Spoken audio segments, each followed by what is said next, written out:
એક વખત ભગવાન કૃષ્ણ, સાત્યકી અને બલરામજી ત્રણેય જંગલમાંથી પસાર થતા હતા.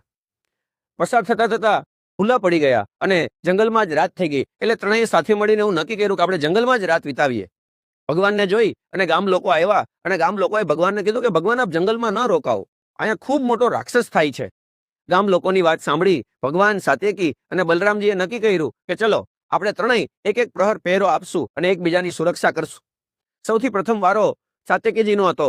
જેવા ભગવાન અને બલરામજી સૂતા થોડીક વારમાં રાક્ષસ આવ્યો અને બંને વચ્ચે ખૂબ ભયંકર યુદ્ધ થયું.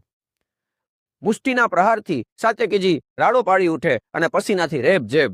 માંડ એમનાથી એક પ્રહર પૂરો થયો. જેવો પ્રહર પૂરો થયો એને બલરામજીને જગાવ્યા કે બલરામજી આપ હવે જાગો અને હવે તમે લડો. બલરામજી આપ જાણો છો એમ ખૂબ શક્તિશાળી, રાક્ષસી પહાડી. બંને વચ્ચે ફરીથી દ્વંદ્વ યુદ્ધ થયું. ભગવાન પ્રહાર કરે બલરામજી રાક્ષસ ઉપર અને રાક્ષસ પ્રહાર કરે બલરામજી ઉપર. મુષ્ટિના પ્રહારથી બલરામજી પણ રાડો પાડી ઉઠે, એવડો ભયંકર રાક્ષસ. ભગવાન પણ રેબ જેબ થઈ ગયા બલરામજી. પછી એમનો માંડ વારો પૂરો થયો. એમણે કૃષ્ણ ભગવાનને જગાડ્યા કે ભગવાન આપ જાગો, હવે આપનો વારો છે. ભગવાન જાગ્યા અને થોડી વાર પછી જ્યારે સાત્યકી અને બલરામજી જાગ્યા ત્યારે કૃષ્ણ ભગવાન ઘસઘસાટ નિંદ્રામાં સૂતા હતા.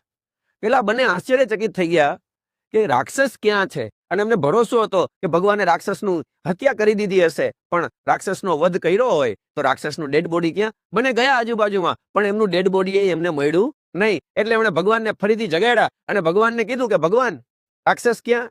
તો ભગવાને મુસ્કુરાતા મુસ્કુરાતા કીધું કે પિતાંબરના છેડે ગાંઠમાં રાક્ષસ બાંધ્યો છે, કાઢી લો. પેલા બંને એકબીજાની સામે જોવા મળ્યા કે આ રાક્ષસ, આવડો મોટો ભયંકર રાક્ષસ પિતાંબરના છેડે બાંધી શકાય?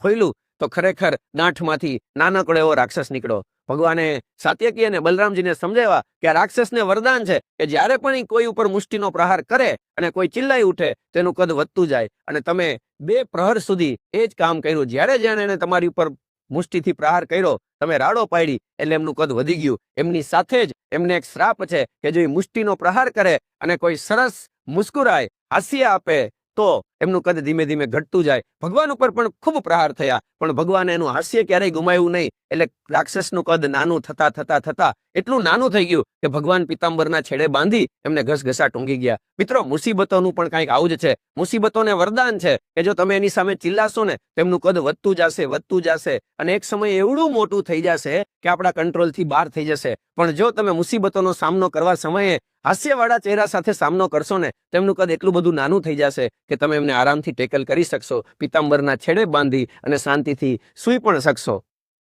Thank you.